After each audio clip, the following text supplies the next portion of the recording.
श्री स्वामी समर्थ। मी मोहिनी विजय निंबाळकर तुमचं आपल्या यूट्यूब चॅनलमध्ये खूप खूप स्वागत आहे। आजच्या व्हिडिओमध्ये आपण बघणार आहोत 6 जुलैला म्हणजे रविवारी आषाढी एकादशीला करा हे उपाय, सुख समृद्धी व धन येईल। आषाढी एकादशी दिवशी केल्या जाणाऱ्या व्रत, पूजा व उपायांबद्दल जाणून घेणार आहोत। महाराष्ट्रात आषाढी एकादशीला एक वेगळेच अनन्यसाधारण महत्त्व आहे।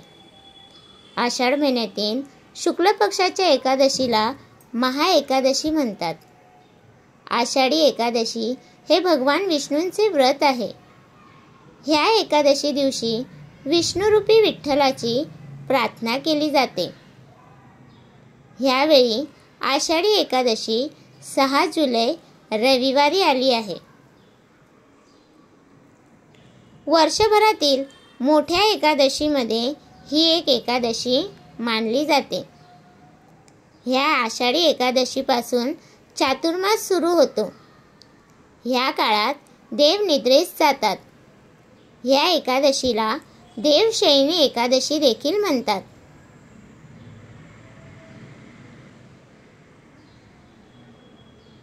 आपण या दिवशी व्रत करावे। या दिवशी व्रत केल्याने आपली सर्व पापे धुतली जातात अशी मान्यता आहे। जर आपल्याला या दिवशी व्रत करणे शक्य नसेल तर आपण या दिवशी काही छोटे उपाय करू शकता, जेणेकरून तुम्हाला आषाढी एकादशीचे फळ प्राप्त होईल। आषाढी एकादशीला भगवान विष्णूंना पांडुरंगाला केशर मिसळलेल्या दुधाने अभिषेक घालावा।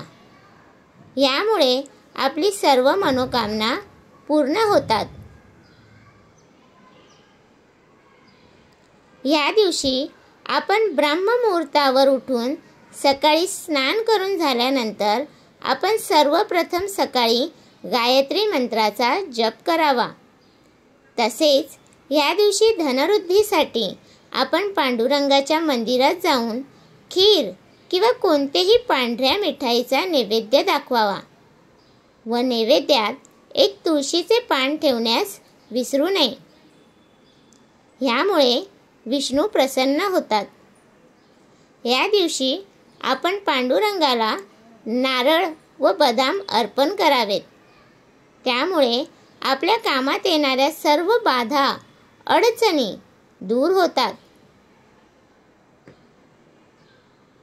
या दिवशी आपण पिवळ्या रंगाचे वस्त्र परिधान करावेत। एकादशीच्या दिवशी आपण तुळशीसमोर संध्याकाळी गाईच्या तुपाचा दिवा लावावा आणि दिवा लावल्यानंतर ओम नमो वासुदेवाय नमः ह्या मंत्राचा जप 11 वेळा करत आपण तुळशीला प्रदक्षिणा घालाव्यात। असे केल्याने घरात सुख शांती राहते आणि आपल्या घरात येणारी संकटे टळतात। ह्या एकादशी दिवशी दक्षिणावर शंखामध्ये पाणी भरून त्या पाण्याने आपण विष्णूंचा अभिषेक करावा। असे केल्याने धनवृद्धी होते। या दिवशी आपण पिंपळाच्या झाडाखाली एक दिवा लावावा। असे म्हणतात की पिंपळाच्या झाडात श्रीहरी विष्णूंचा वास असतो। अशा पद्धतीने आपण भगवान विष्णूंची पूजा आराधना करून आपण आशीर्वाद प्राप्त करा। तर तुम्हाला हा माझा व्हिडिओ कसा वाटला प्लीज कमेंट करून नक्की सांगा। व्हिडिओ आवडला तर लाईक, कमेंट, शेअर करायला विसरू नका आणि तुम्ही अजूनपर्यंत आपल्या चॅनलला सबस्क्राईब केलं नसेल तर प्लीज जाऊन चॅनलला नक्की सबस्क्राईब करा। तुम्हाला अशी माहितीपूर्वक व्हिडिओ आपल्या चॅनलवरती भेटत राहतील। तर भेटूया उद्या एका नवीन व्हिडिओसोबत। श्री स्वामी समर्थ।